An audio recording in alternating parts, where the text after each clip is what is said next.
Jesús es mi Salvador, Jesús es mi Salvador, el único camino. Jesús es mi Salvador, Jesús es mi Salvador, Jesús es mi Salvador, camino de verdad. Jesús es mi Salvador. Aquí comienza Cadena Vida, una producción de la Iglesia Jesús es mi Salvador. Jesús es mi Salvador, Jesús es mi Salvador, el único camino. Jesús es mi Salvador. Y a partir de este momento compartiremos una hora de mucha, pero muchísima bendición. Jesús es mi Salvador. Para comunicarse con la Iglesia Jesús es mi Salvador, podés hacerlo a través de los siguientes números. 2-406-8998. 2-406-8998. O mensajes de texto al 094 47 11 00 para realizar tu petición, consulta, consejería pastoral.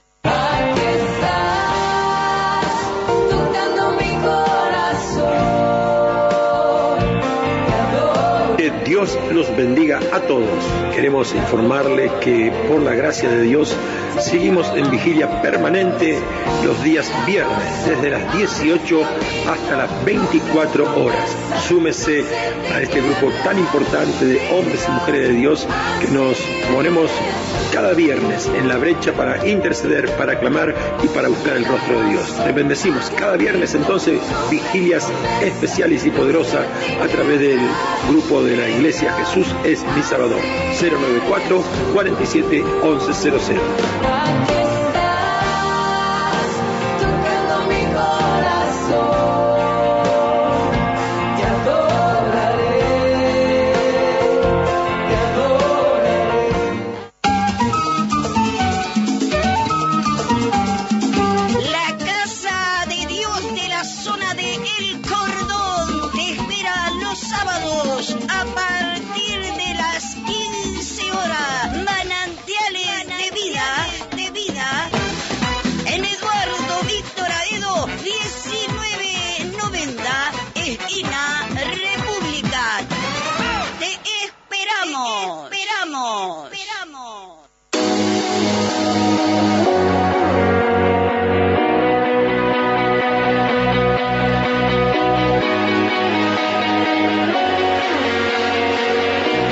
Este sábado te esperamos en Desconectados, el programa que te desconecta de lo normal y cambiará tu vida.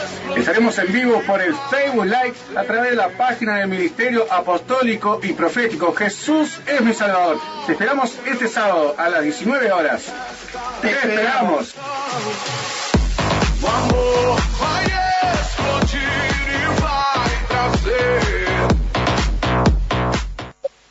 Estoy muy agradecido a Dios, muy contento de estar en esta sala cada día sirviendo y adorando y buscando el rostro del Señor. Allí en el capítulo 5 del libro de Hebreos, un gran libro y un desafío grande para recibir una paternidad como el apóstol Pablo. A través del Espíritu Santo los hebreos recibieron y eran edificados porque esta palabra edifica, esta palabra es la que nos enseña a amar a Dios y ver cuál fue la vida de Jesucristo, el gran sumo sacerdote, que lo explica versículo a versículo como lo estamos viendo todos los días. En el día de ayer vimos el versículo 7 del capítulo 5 de Hebreos y hoy veríamos el capítulo 8, el versículo 8. Dice, y Cristo en los días de su carne, ofreciendo ruegos y súplicas con gran clamor y lágrimas al que le podía librar de la muerte, fue oído, dice, a causa de su temor reverente. Y ayer disfrutamos muchísimo en ver que él se ofrecía ruegos con súplicas, con gran clamor y lágrimas al que le podía librar de la muerte. Pero ese ofrecimiento a servirle, a que tome la vida de él, a que la utilice, a que la disfrute. Eso me impactó, fue maravilloso. Y es hermoso poder ver cuando uno se ofrece para que Dios haga su plan, su obra, con lo que eso implica, ¿no? El ofrecimiento, con lo que eso implica, porque en este versículo 8, aquí lo dice bien claramente, y aunque era hijo, dice, y aunque era hijo, por lo que padeció, aprendió la obediencia. Y cuando dice, y aunque era hijo, allí se presenta una real dificultad. Porque cuando uno es siervo, o es empleado, o es jornalero, o es esclavo, tiene la obligación. Pero aquí se ve la diferencia y presenta una real dificultad el ser hijo, porque el ser hijo no es por obligación, no es por sometimiento, es por amor, es por la decisión voluntaria de amar y obedecer. Y esta es la diferencia tan grande que tiene que haber en nosotros. Nosotros no tenemos obligación ni que Él nos someta, sino que está en nuestra propia voluntad, propia decisión voluntaria, en nuestra propia renuncia voluntaria a los deseos y a los propios intereses para obedecer a aquel que nos llamó. Entonces, esto es lo bueno de nuestro ministerio y de nuestra vida, que esta obra es por amor. El Padre nos amó de tal manera que dio a su Hijo Jesucristo, para que todo aquel que en Él crea no se pierda, mas tenga vida eterna. Y eso es lo que nos mueve a nosotros, a amarlo recíprocamente, a amarlo como Él nos amó con una entrega de su Hijo. Y su Hijo con una entrega total de su vida, renunciando a todos sus derechos, a sus deseos, a sus afectos, a sus intereses, una renuncia voluntaria. Y si no hay eso en nosotros, si no está esa renuncia voluntaria para obedecer o para servir, de nada vale que lo hagamos por cumplimiento. Porque cuando uno ya lo hace por cumplir, ya no es la verdad, ya no está el amor, ya no está la pasión, ya no está el querer renunciar a nuestra propia vida. Muchas veces hemos entrado en el camino del Señor y hemos estado con situaciones de la vida que nos hacen poner allí en la mitad de lo que significa servir, renunciar a nuestros derechos, renunciar a nuestros afectos, renunciar a nuestros intereses. Es tremendo cuando se ponen allí en medio de nosotros los intereses propios, personales, porque toda esa renuncia que habíamos hecho en primer momento, luego se hacen casi imposibles o difíciles de poder llevar a cabo. Dice, aunque era hijo, esta es una real dificultad porque esto debe hacerse por amor, debe hacerse por una entrega voluntaria, por un renunciamiento de nuestros propios intereses. Y qué tremendo que es esto, porque muchas veces nuestros intereses nos llevan a no poder obedecer o a no querer obedecer en la misma medida que cuando no tenemos nada. Si no tenemos nada es más fácil obedecerle.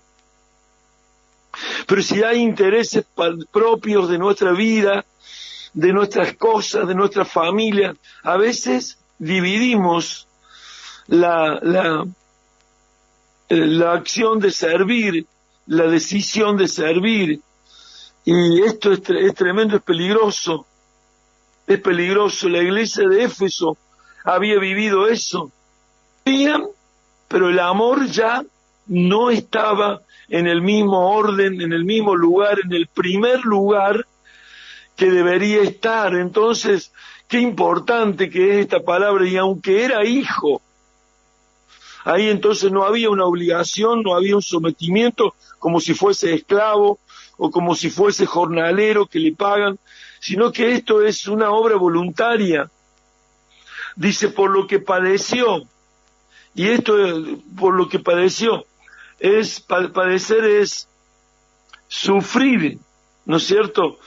Algo dañino, perjudicial, sufrir, elegir sufrir en algo que es perjudicial, ¿no es cierto? Es una abnegación, es una renuncia voluntaria ahí, como estamos hablando, como lo estamos diciendo, a sufrir el daño, a sufrir lo que significa lo físico o moral, porque allí está donde nosotros físicamente o moralmente, y esto habla de una experiencia, no, porque es un conocimiento que viene por la experiencia, no es un conocimiento que solamente viene por el estudio, sino que viene por la experiencia de padecer, ¿no es cierto? Dice, por lo que padeció, aprendió, y cuando dice aprendió, es un conocimiento que se adquiere por medio de la práctica, por medio de la experiencia. Entonces el Evangelio es una serie, conforme a obedecer la palabra, la ley de Dios, la norma que está en la ley de Dios, porque uno la aprende, pero cuando la practica, cuando la experimenta, allí realmente adquiere ese conocimiento, aprendió.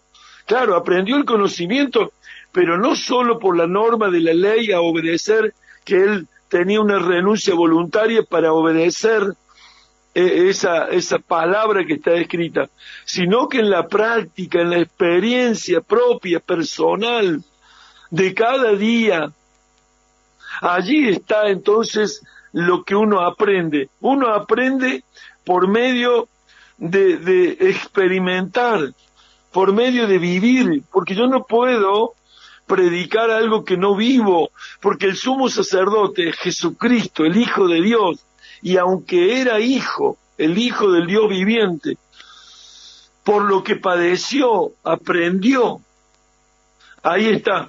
Entonces, él día a día se fue negando a sí mismo para cumplir el plan, la voluntad de Dios, que esto es lo más difícil, negarse a sí mismo y estar siempre dispuesto a renunciar a nuestros deseos, a nuestros intereses, a nuestros afectos, porque muchas veces él, cuando estuvo con los discípulos, lo vinieron a buscar la madre y los hermanos, y él no salió corriendo de esa reunión, sino que extendiendo la mano hacia los discípulos, dijo, mi madre y mis hermanos son los que hacen la voluntad de Dios.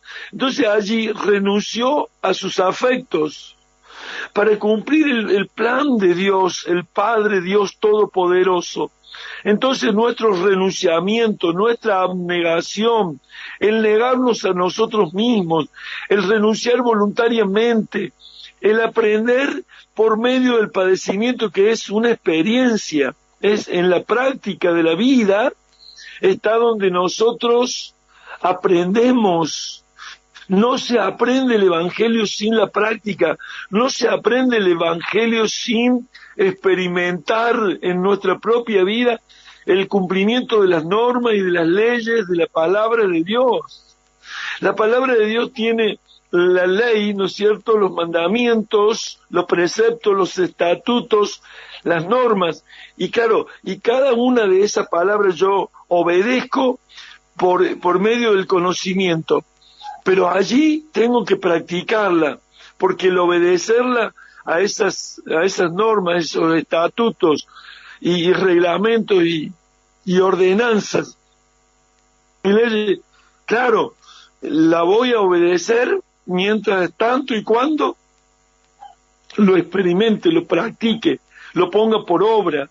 El poner por obra la palabra de Dios es lo que nos lleva a experimentar y aprender la obediencia, porque la obediencia es una cualidad del obediente, pero que a la vez significa estar dispuesto a acatar la orden y el mando, ¿no es cierto?, de la ley y de la persona que nos guía, que nos enseña. Claro, entonces, mientras esa persona que nos guía y nos enseña esté dando la palabra de Dios, yo voy a obedecer a esa ley de la palabra de Dios, pero con acciones prácticas, con acciones que son experiencias. Y esto lo aprendí porque el Evangelio no se revela si no hay una experiencia de vida. Si alguien no lo practica, solamente lo sabe de la teoría, del conocimiento, por el estudio, no en la práctica se va a encontrar con un montón de obstáculos que nunca se los había imaginado que iban a estar. Por eso, cuando un médico hace su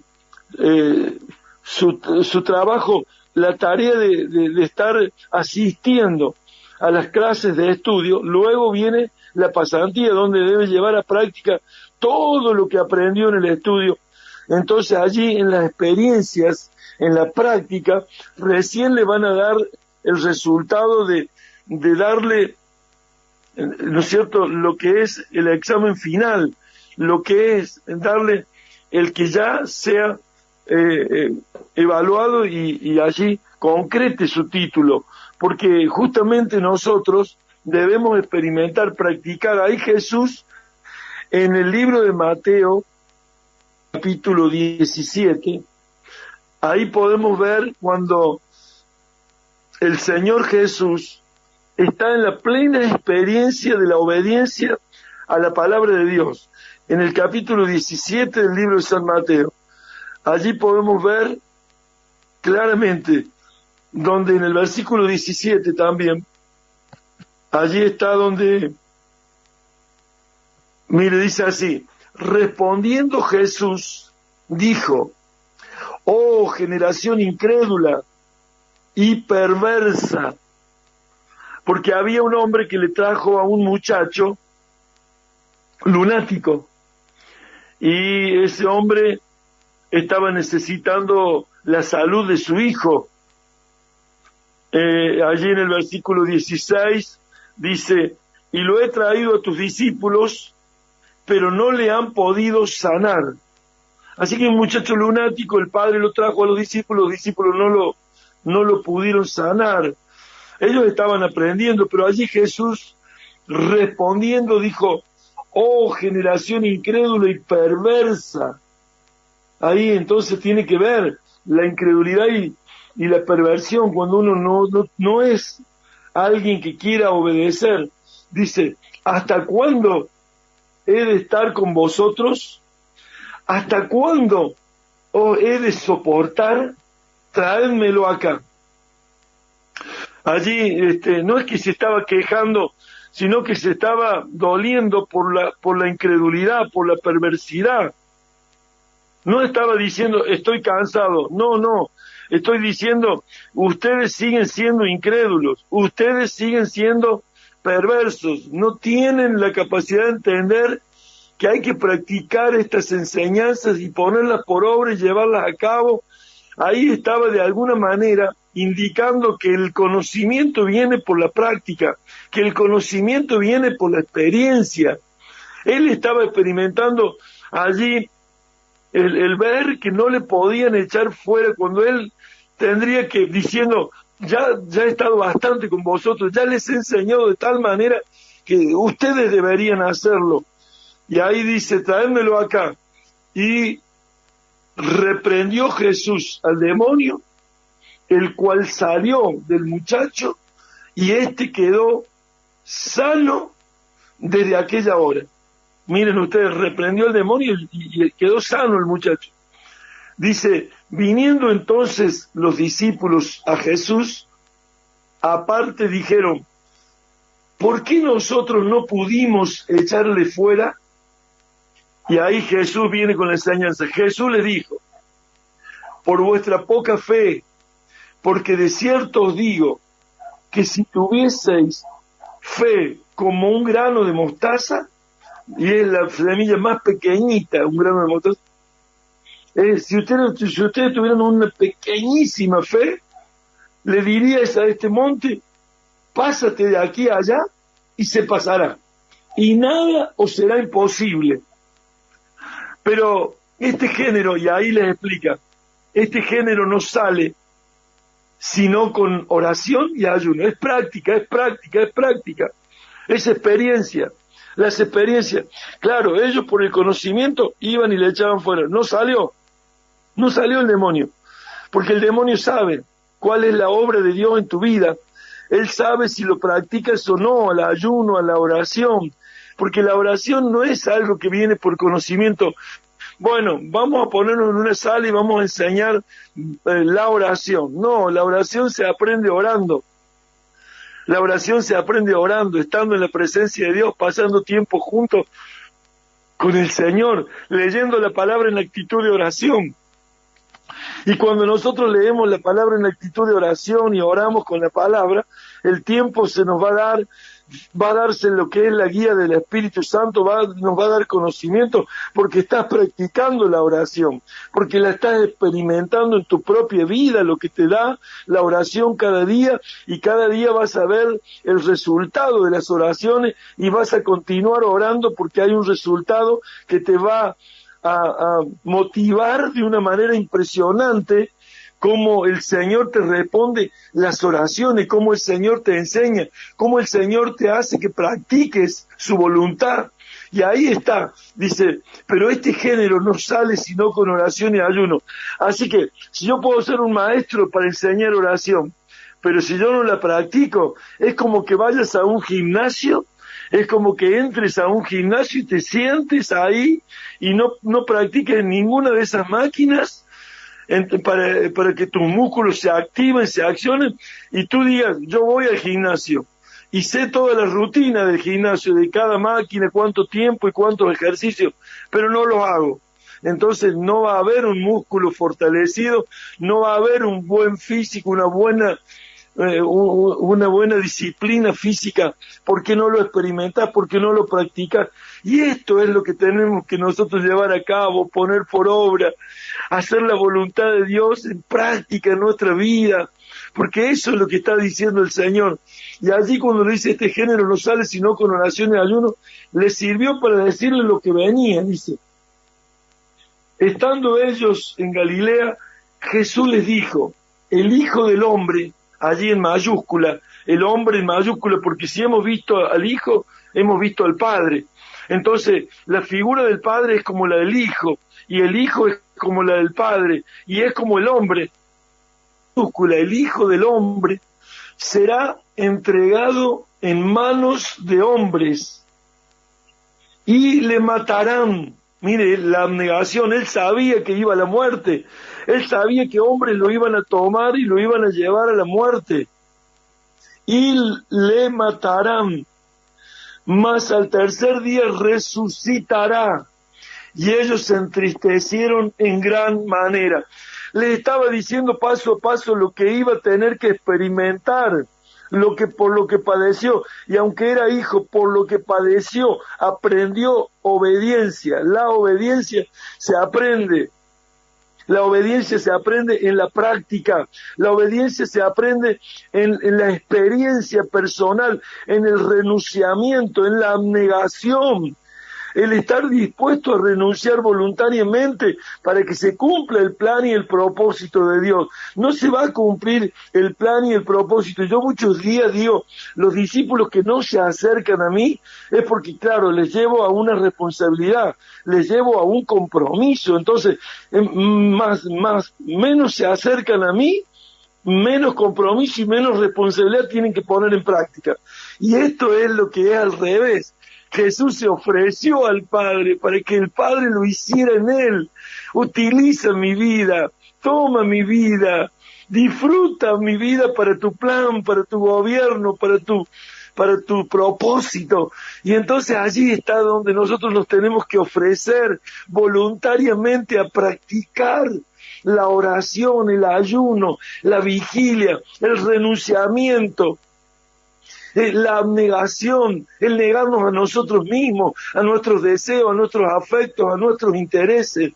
Y esto es lo que enseña la Biblia. La Biblia enseña que si lo vivimos, podemos transmitirlo de una manera efectiva poderosa, porque todo lo que vivamos, eso va a ser lo que va a impactar en las demás personas. No va a impactar la capacidad intelectual de un conocimiento teórico, no va a impactar eso. Los teólogos lamentablemente no impactan a nadie, no tienen frutos realmente en la mayoría de ellos, porque no la practican a la palabra de Dios, no la ponen por obra, no la experimentan en su vida diaria, en su vida donde cada día debemos renunciar, cada día debemos estar dispuestos a que se cumpla el plan y el propósito de Dios primero. Cuando Samuel llegó a la casa de Isaí y miró a los 7 hermanos y no eran ese el que debía ungir, dijo, ve a buscarlo al otro hijo y no comeremos hasta que no se cumpla el plan de Dios. Y allí está donde la voluntad de Dios es primero, en primer lugar. Debe estar en nuestra vida, cada día, en un renunciamiento voluntario, personal y propio de cada día.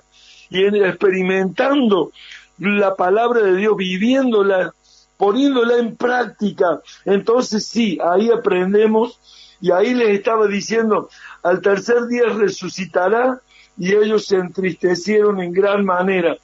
Cuando llegaron a Capernaum, vinieron a Pedro los que cobraban las 2 dracmas y le dijeron, mire, dice, vuestro maestro ¿no paga las 2 dracmas? Y entonces Jesús podría haber dicho, no, pero yo soy el hijo, yo no voy a pagar porque los hijos no pagan, los que pagan son los extraños, como le explicó. Pero dice allí, dice, sí paga. Él dijo sí. Y al entrar él en casa, Jesús le habló primero diciendo, ¿qué te parece, Simón? Los reyes de la tierra, ¿de quiénes cobran los tributos o los impuestos? ¿De sus hijos o de los extraños? Pedro le respondió, de los extraños. Jesús le dijo, luego los hijos están exentos.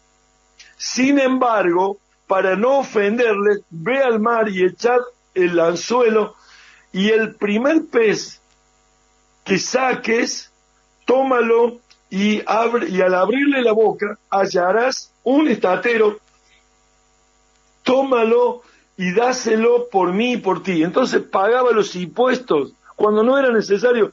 Él pagaba los impuestos, pagaba los tributos.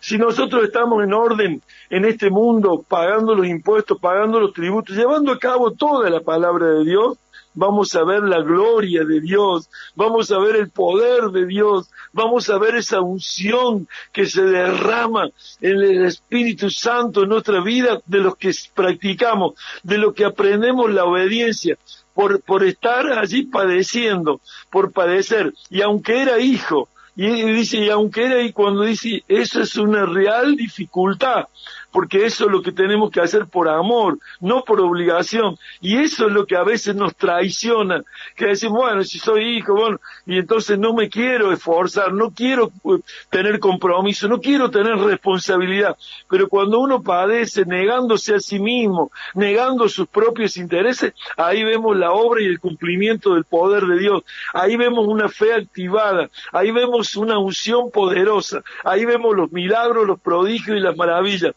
Y muchas veces creemos que atender mucho más a la familia, sí, la familia tiene un gran rol en nuestra vida y debemos estar siempre teniendo el equilibrio de todas las cosas, pero nunca renunciar a servirle a Dios, aunque padezcamos, aunque suframos, aunque tenemos que volver a atender a la misma persona un montón de veces, pero siempre con ese amor. El amor es el que nos diferencia. El amor es el que hace que la obra se cumpla. El amor de Dios Padre, Hijo y Espíritu Santo en nuestra vida, y recíprocamente nosotros vamos a ver el cumplimiento glorioso del poder de Dios. Yo te bendigo, apóstol, profeta, evangelista, pastor, maestro, discípulos, discípulas. Cuando le pongas todo el amor de Dios a tu obra, la obra que estás haciendo en cumplimiento de la ley de Dios y en cumplimiento por obediencia al mandamiento de Dios, vas a ver el resultado glorioso que Dios tiene para ti. Te bendigo, te bendigo, te bendigo en el nombre poderoso de Jesús. Para comunicarse con la Iglesia Jesús es mi Salvador, podés hacerlo a través de los siguientes números. 2-406-866. 2-406-8998. 2-406-8998. O mensajes de texto al 094 47 11 00. Para realizar tu petición, consulta Consejería Pastoral.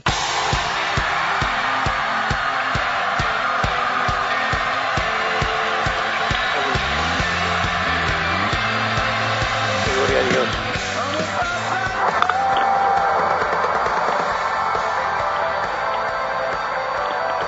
Bueno, damos gracias a Dios en esta mañana por poder una vez más poder salir al aire y compartir este hermoso tiempo, este hermoso día con aquellos creyentes fieles que están siempre atentos a compartir, a poder discernir el propósito de Dios para con ellos en este día y también propósito eterno, porque el plan de Dios no es para hoy, el plan de Dios es para ayer, para hoy y para mañana, es eterno, es un plan completo que se va revelando en nuestro diario existir y vivir con Dios.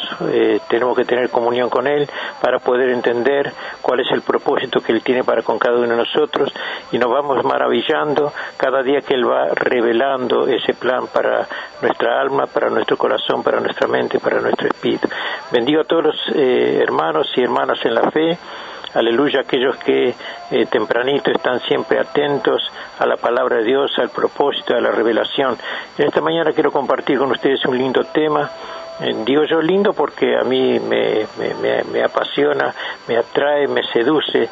Es basado en la epístola a los Efesios, del apóstol Pablo a los Efesios. Cuando digo el apóstol Pablo no es que sea una propiedad de él, sino que fue quien escribió, a quien Dios usó, a quien Dios inspiró para que discurriera sobre esos temas. La Escritura dice, hay dos pasajes en el Nuevo Testamento que dice que toda la Escritura es inspirada por Dios, útil para enseñar, para redarguir, para corregir, para dar preparación al hombre y a la mujer de Dios para la eternidad. Y nosotros somos iglesia, la iglesia tiene que ser la primera en conocer el plan eterno de Dios, en la primera en recibir la revelación de parte de Dios para seguir siendo el cuerpo de Cristo aquí en la tierra. No es poca cosa lo que nos ha tocado, es un misterio esto, porque somos el cuerpo de Cristo, la iglesia es el cuerpo visible de Cristo, Él es la cabeza y nosotros su cuerpo, es decir que estamos consustanciados con Él, recibimos órdenes de su mente, tenemos la mente de Cristo, escribió Pablo en una de sus epístolas. Y cuando digo Pablo es reiterativo esto, como que a ese hombre se le reveló cosas que a ningún otro en el Nuevo Testamento se le ha revelado, a un hombre que estaba basado en el Antiguo Testamento, que en algún momento llegó a decir, en cuanto a la ley yo soy irreprensible, como que él estaba seguro, firme, sólido en todo lo que él era y lo que él conocía en el Antiguo Testamento. De pronto Dios hace un vuelco en su vida y él esgrime otras cosas totalmente diferentes, y ese hombre es al cual Dios lo usa para escribir la epístola a los Efesios. Capítulo 1, verso 15, el título de allí, de ese capítulo y de ese versículo, dice orar por sabiduría espiritual. O sea que Pablo aborda, o por decir así, comienza su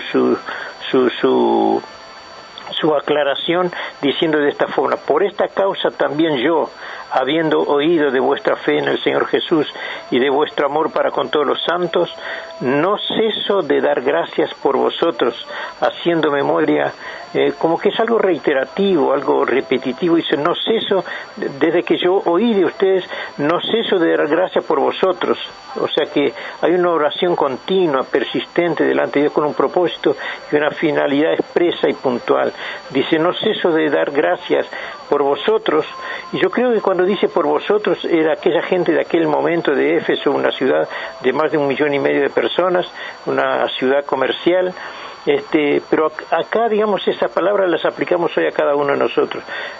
Como que Pablo está orando por aquella gente, pero está orando para nosotros también, porque la palabra de Dios es eterna, es la misma para ayer, para hoy y para siempre. Es una palabra que perdura, dice, mi palabra permanece para siempre. Se seca la flor, se marchita la hierba, pero mi palabra permanece para siempre.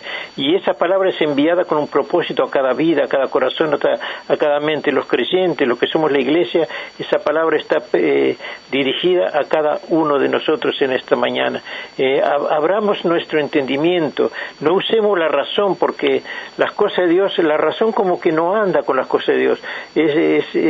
La vida que Dios nos pide que vivamos es una vida ajena a la razón, al humanismo, a la inteligencia, a lo terreno, a lo pasajero. Es una sabiduría diferente. Debemos adaptarnos a Dios, entregarnos a Él, rendirnos a Él, sacrificarnos a Él para poder entender, porque ahora yo voy a discurrir un poquito sobre este tema. La sabiduría de Dios no se entiende con razonamiento humano, ¿verdad? Vamos a leer un poquito.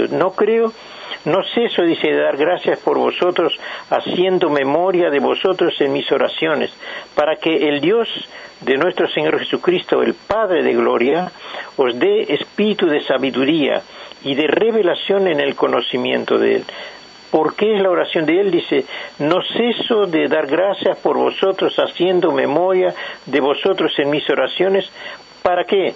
Para que el Dios de nuestro Señor Jesucristo, el Padre de gloria, os dé espíritu de sabiduría y de revelación en el conocimiento de Él, o sea, en el conocimiento de Dios, alumbrando los ojos de vuestro entendimiento, para que sepáis cuál es la esperanza a que Él os ha llamado y cuáles las riquezas de la gloria de su herencia en los santos. Esto es muy profundo, da para escribir un libro de estos versículos, porque está hablando de alumbrar los ojos del entendimiento, como que el entendimiento tiene ojos para ver, para discernir, para poder captar cosas que la razón, o por decir así, las herramientas naturales que tenemos no son suficientes y no es fácil de explicar. Este pasaje bíblico nos lleva a considerar que el Evangelio no es un simple mensaje con olor a religión, sino como lo expresa el apóstol Pablo en su carta a los Romanos, es poder de Dios para salvación a todo el que cree. Y es aquí donde yo quiero hacer hincapié. Es en función de ello que Pablo dice que no cesa de dar gracias mediante la oración para que los ojos del entendimiento les sean abiertos a los creyentes de Éfeso. Y es categórico porque en su relato él esgrime en el versículo 17 para que el Dios de nuestro Señor Jesucristo, el Padre de gloria, les dé espíritu de sabiduría y de revelación en el conocimiento de Dios. Qué interesante es en esta mañana. A veces solamente quisiéramos escuchar palabras reiterativas de los evangelios, pero el apóstol acá apela o apunta a que sigamos más adelante, que avancemos, porque la iglesia está llamada para una gran función, para un gran papel, para un gran rol, y debe avanzar. No podemos quedarnos en el Antiguo Testamento. El Antiguo Testamento es precioso porque es un adelanto, es una premonición de lo que pasará en el futuro, es como un ejercicio.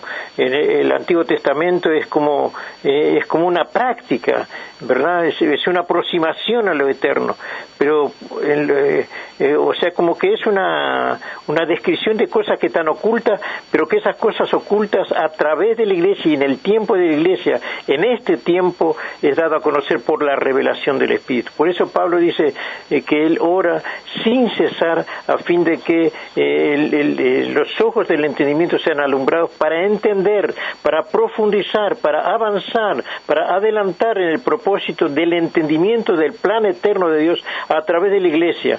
Dice la Escritura en el Nuevo Testamento que aquellos hombres del Antiguo Testamento escribían y historiaban la historia de los reyes, las crónicas, acerca de Josué, acerca del Éxodo, todas esas cosas, digamos, como material informativo, como material, por decir así, de adelanto y que describía lo que en futuro sucedería acerca del Mesías, acerca de ese hijo que revelaría al Padre, porque Dios no se reveló a través de Israel, Dios se reveló a Israel con el fin de que ellos fueran, por decir así, inspirados a conocer a Dios, a temer a Dios y a entender esas cosas que pasaban en ellos, esas maravillas, esos milagros, esos prodigios que ellos con su razón no podían entender, pero era a fin de que el Dios Espíritu se estaba revelando a esa gente para que ellos escribieran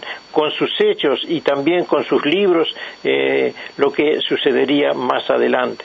Eso es, por eso dice, es el Antiguo Testamento, el antiguo plan de Dios, el propósito de Dios, el tratamiento de Dios con el hombre pecador. Pero en el Nuevo Testamento todo cambia. Es Dios mismo en la persona de Jesucristo que se revela al hombre pecador, pero de una manera ya más contundente, ¿verdad? Y eso tenemos que tenerlo en cuenta, que nosotros somos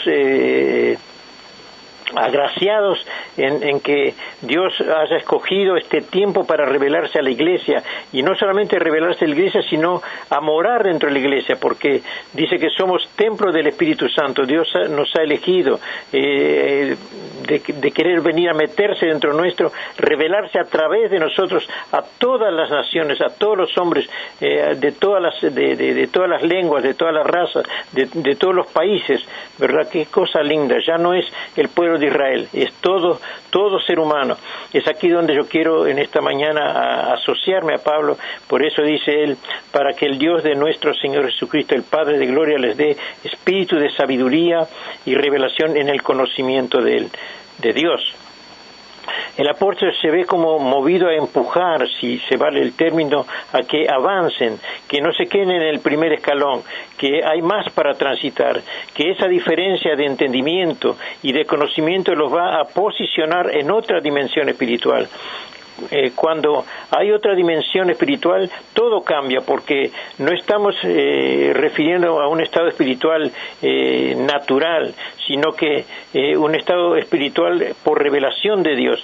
O sea que cuando nuestro entendimiento crece, cuando nuestro entendimiento se despierta, todo cambia, nuestra oración cambia, nuestro comportamiento cambia, nuestra espiritualidad cambia, todo cambia porque hay elementos, hay, por decir así, herramientas en las cuales apoyarse, en las cuales creer y de las cuales depender. Y la Iglesia se le ha dado eso. Por eso yo decía al principio, hace un instante, en que los hombres del Antiguo Testamento preguntaban para qué tiempo y para qué gente era que se escribía aquello, y no les fue dado entender. La Escritura dice que los ángeles anhelan saber lo que la Iglesia sabe, y tampoco a los ángeles les es dado. Ese es un privilegio para la Iglesia. Amados hermanos, avancemos, leamos la Escritura, leamos la Biblia. Y acá cuando Pablo está hablando de que les ha dado espíritu de sabiduría y de revelación, la revelación se da de dos maneras. La Biblia es una revelación del plan de Dios, cómo fue que pecó Adán, cómo Dios hizo, de qué material hizo al hombre, que lo hizo del barro, que lo hizo la tierra, que sopló en sus narices aliento de vida. Todo eso es una revelación, la revelación escrita. Dice que todo lo que está escrito es para que nosotros nos sirvamos de ello para avanzar más adelante. Pero también hay una revelación espiritual. Cuando usted lee la Biblia, Dios tiene propósitos y planes con usted. Usted va a leer un pasaje y usted racionalmente no lo va a entender, pero el Espíritu le va a dar revelación de esa palabra, porque es el Espíritu de revelación que está en la misma palabra. Por eso los discípulos en algún momento, allí en el capítulo 13 de San Mateo, le preguntan a Jesús: Señor, ¿por qué les hablas en parábolas a la gente? Dice: para que no se conviertan, porque son incrédulos, porque son duros, porque son rebeldes, porque son incrédulos a la revelación y el propósito, incluso más, no están dispuestos a pagar el precio de la sumisión a Dios. Pero a vosotros, a la Iglesia se refirió Jesús, dice: os he dado a conocer los misterios del reino.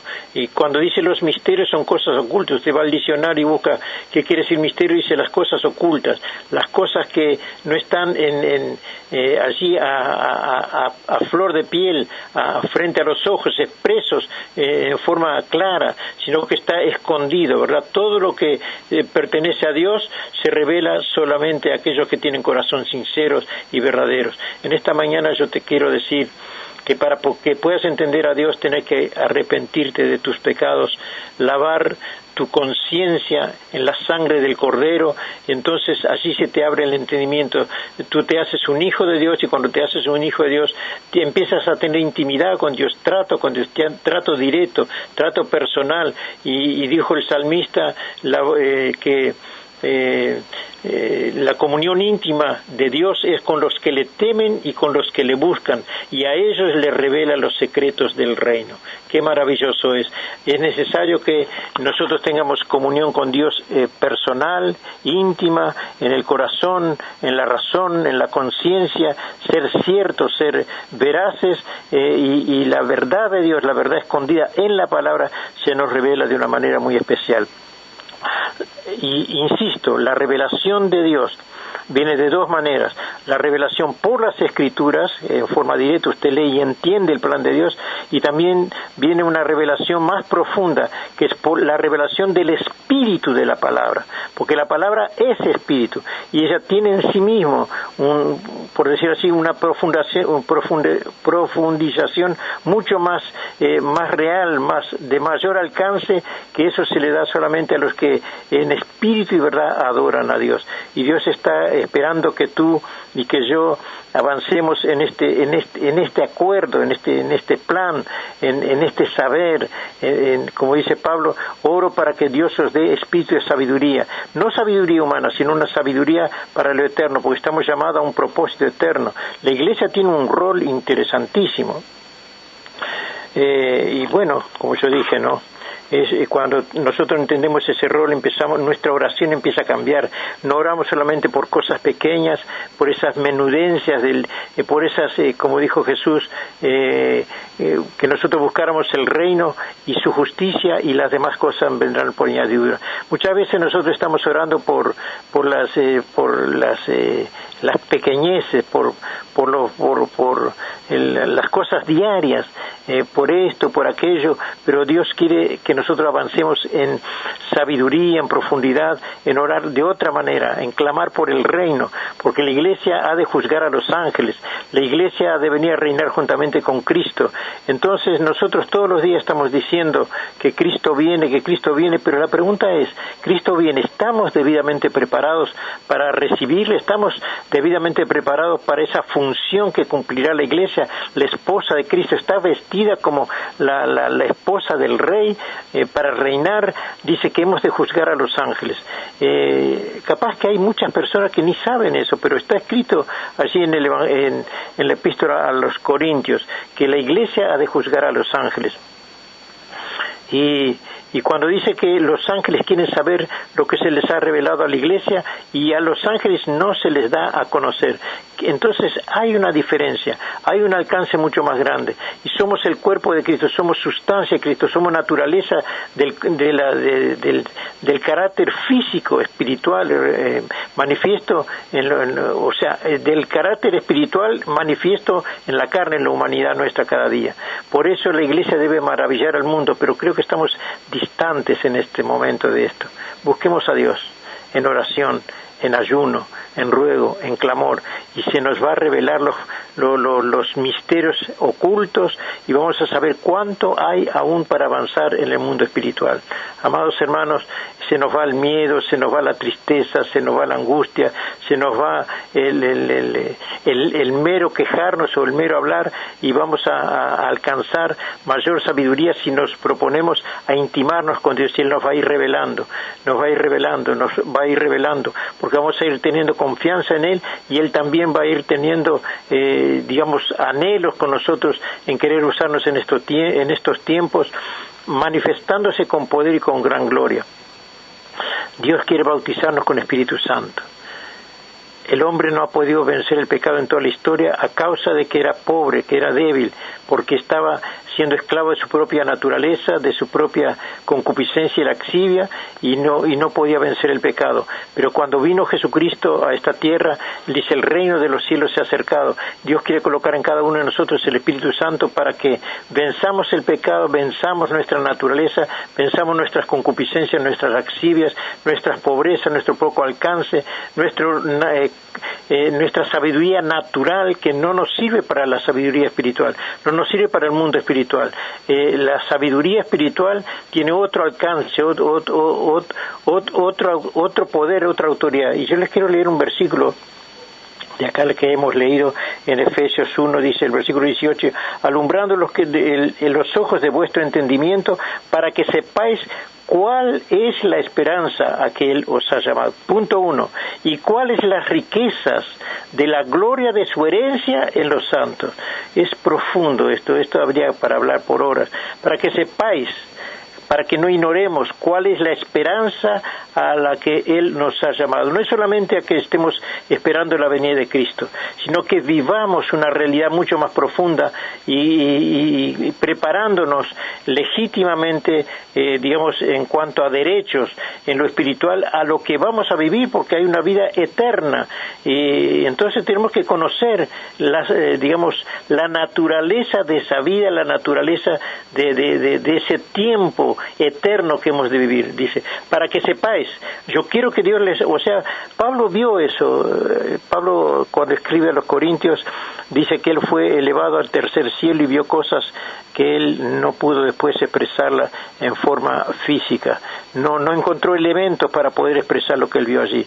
O sea que Dios le mostró lo venidero, para que él tuviera cierto cuando él escribiera, que él tuviera totalmente firme en lo que estuviera escribiendo, sabiendo que eso era real, aunque posiblemente no pudiera expresarlo con palabras naturales. Pero a nosotros también, así como le pasó a Pablo, Dios nos quiere mostrar que hay cosas mucho más profundas, que debemos avanzar, pero tenemos que tener la inquietud, la tendencia, por decir así, el anhelo, por decir, yo le intimo en esta mañana, yo apelo, yo le aconsejo a que usted busque a Dios a través de la palabra y a través de la oración. Es una relación, es un ejercicio diario que tenemos que hacer, y Dios nos va a ir revelando cosas, y a la medida que Él nos vaya a ir revelando esas cosas, vamos a adquirir mayor confianza y vamos a tener mayor apertura del corazón, y Dios va a poder colocar en el corazón su sentir, su trato personal para con cada uno de nosotros. Yo no puedo decir cuál es a cada hermano, cuál es el trato de Dios, o cuál es el propósito, o cuál es el plan de Dios. Solamente Dios sabe, y la persona en sí, o sea, el plan de Dios para cada uno de nosotros es diferente. Somos nosotros los que tenemos que inquietarnos en buscar qué es lo que Dios quiere de cada uno de nosotros. Capítulo 12 de Corintios dice, hay dones, hay talentos y hay ministerios dados por el mismo Espíritu. Pero el versículo 7 dice, pero a cada uno les dada la manifestación del Espíritu para provecho. Dios sabe lo que quiere contigo, y tú tienes que buscar delante de Dios que Él te muestre, que Él te hable, que Él te diga. Tú tienes que conocer a Dios, no porque el pastor lo predica, no porque en la iglesia lo dijeron, no porque usted escuchó en la radio, no porque usted leyó en un prospecto, en un folleto, en un libro, en un cuaderno, algo acerca de Dios. Usted tiene que tener su propia experiencia con Dios, esa propia confianza con Dios. Es su papá, trátelo como papá, háblele con papá, adórele a medida que usted le conoce. Incluso más dice, para que sepáis cuál es la esperanza a que Él os ha llamado, y cuáles las riquezas de la gloria de su herencia en los santos, y cuál la supereminente grandeza de su poder para con nosotros los que creemos. Es decir, que los que creemos tenemos la eminente grandeza de conocer a Él y a su poder según la operación del poder de su fuerza en nosotros. Esto está en Efesios capítulo 1, versículos 18 y 19.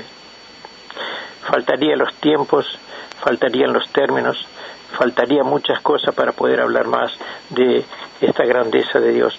Pero esta mañana ya alcanza con esto. Lea la Biblia. Yo no puedo en minutos, en un escaso tiempo, transmitirle todo el conocimiento de Dios. Es el Espíritu Santo que hace esto. Es el Espíritu Santo que le revela.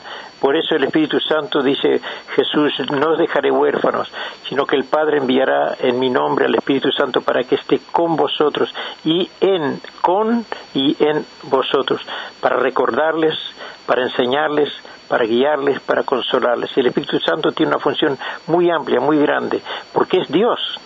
Él confirma la obra de Jesucristo. Lo que Jesucristo hizo y ya se fue al cielo habiendo cumplido su parte, el Espíritu Santo vino a confirmar esa obra, que Él vino a destruir las obras del diablo y vino a cambiar nuestra naturaleza pecaminosa en una naturaleza santa, porque nos ha llamado a una esperanza viva, a una esperanza de vida eterna, a través de su Espíritu y a través de la santidad. ¿Qué es santidad? Es consagración a Dios, es morir para el pecado, morir para el mundo, morir para las concupiscencias, morir para las laxivias, para nuestro propio pensamiento, y que en nuestro pensamiento se establezca la mente de Cristo, no mirando por nuestras cosas personales, nuestras cosas humanas, temporales, sino mirando por lo que es de Cristo, dice la Escritura.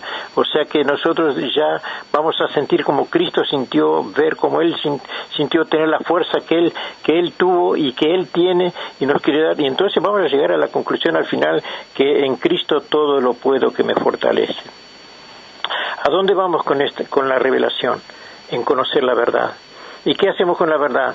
Nos hará libres de las falsas teorías y doctrinas que hoy hay. Hoy hay muchas doctrinas falsas, hay muchos pensamientos por allí sueltos, que dice la Escritura que en el último tiempo habrá hombres amadores de sí mismos que se levantarán como maestros y como pastores y como sacerdotes y como profetas y engañarán a muchos.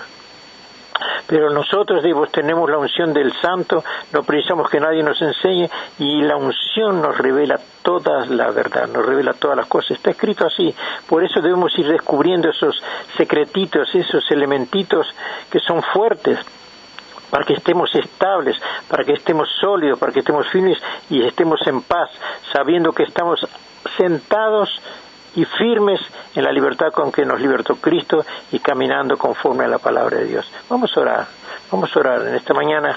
Yo te invito a que tengamos unas palabras de oración, a pedirle al Señor que Él nos alumbre los ojos de nuestro entendimiento, que nosotros podamos querer avanzar, porque viene Cristo, pero debemos estar debidamente preparados. No es de cualquier manera, de cualquier forma, no es sin saber, no es ignorando, sino teniendo gozo interno. Vamos a tener un momento de oración.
Señor, queremos tener ese río de alabanza, queremos tener esa fuente dentro nuestro, esa fuente que va estableciendo el Espíritu Santo dentro nuestro, nos va dando paz, nos va dando de su amor, nos va dando de su esperanza, de su ternura, de su templanza, de su equilibrio. Señor, queremos no andar apesadumbrados, ni quejosos, ni tristes, ni lóbregos, sino totalmente llenos de esa vida, felices, hablando en lenguas, porque el hablar lenguas es una forma de expresar el gozo interno de esa relación profunda contigo. Bendice a la audiencia, Padre, bendice a mis hermanos y mis hermanas, y te pido, Padre, que tú pongas hambre y sed por la palabra, hambre y sed por el reino, para que puedan avanzar en el conocimiento del poder y de la supereminente grandeza tuya por los siglos, en la persona de Jesucristo y en el mover de tu palabra. Bendigo la audiencia, bendigo este tiempo, bendigo la iglesia, bendigo el pueblo de Dios en toda la tierra en este día. Amén. En el nombre de Jesús.